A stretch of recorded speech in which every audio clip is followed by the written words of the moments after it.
मंचस्थ संगीतकार श्रृंखला मेरे समक्ष सभी संगीत प्रेमी, संगीत स्नेही और भी आयोजक बंधु।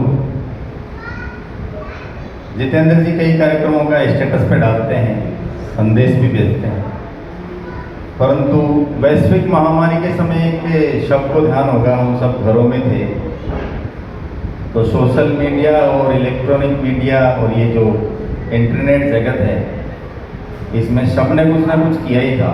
तो हमने भी एक कार्यक्रम प्रारंभ किया था, उसका नाम स्वर रंजनी के नाम से है। उस स्वर रंजनी कार्यक्रम में माता बहनें भी जुड़ती हैं, नवीन प्रतिभाएं भी जुड़ती हैं, संगीतकारों में जैसे इन्होंने वर्णन किया भी 200 लोग उसमें जुड़े, सेलिब्रिटीज़ भी जुड़ी।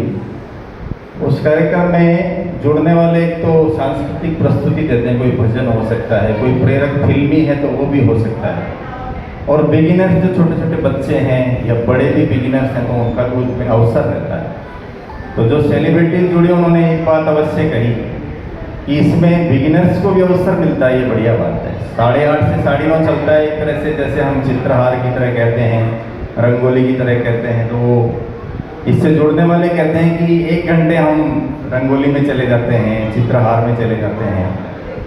आज जितेंद्र जी से बात हो ही गई थी, मन भी था इस कार्यक्रम में रहना है। तो इस कार्यक्रम के लिए केवल और केवल मेरा संगीत, आप संगीत से नहीं है, मेरा भी संगीत से जुड़ा हुआ है। मैं काम भी संगीत का ही करता हूँ। मैं फ्लूट है, ब्रास बैंड है, ड्रम है, बिगुल है, उसको सिखाने का काम करता हूँ। हमारे यहाँ काम पड़ता है उसका, संगठन से सीखा है। संगठन में जो भी है सबके लिए ओपन प्लेटफॉर्म है। फ्लूट सीखना चाहे हम उसको सिखाते हैं, कोई ड्रम सीखना चाहे। बिगुल हमारे संघ में ही बजता है, तो बिगुल अभी पिछले दिनों CRPF ने ही बजाना प्रारंभ किया है।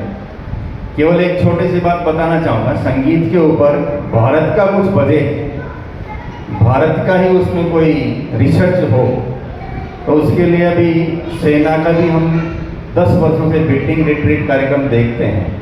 तो पहले हमारे अंग्रेजों की जो रचनाएं बजती थी, अब सब उन रचनाओं को हटा के भारतीय संगीत और भारतीय राग पर आधारित ऐसी रचनाओं को बजाना प्रारंभ किया है। और राष्ट्रीय स्वयंसेवक संघ ने तो जब से इसको स्वीकार किया, तो 2-5 वर्षों में ही जो वाद्य पाश्चात्य थे, जैसे ब्रास बैंड में सारे सैक्सोफोन है, क्लारनेट है, ट्रम्पेट है और गौमुख, जैसा इनका हमने हिंदी नाम कर दिया। जैसे सैक्सोफोन को हम नागान बोलते हैं, तो नाग जैसा दिखता, आपने देखा होगा, ऑर्केस्ट्रा बजाती है उसको। हमने उसको भारतीय के अनुसार उसका नाम बदल के और उसके ऊपर भारतीय राग आधारित रचनाएं बजाई। कहने का मतलब सीधा सीधा संगीत में हम उसका भारतीयकरण कर सकते हैं क्या? पाश्चात्य है, पश्चिमी है, विदेशी है, परंतु उसका हम हिंदीकरण कर सकते हैं क्या? भारतीय संगीत उसमें बज सकता है क्या? ऐसा कुछ करते हुए आने वाले समय में भी संगीत के भारतीय रिसर्च हो सकते हैं क्या?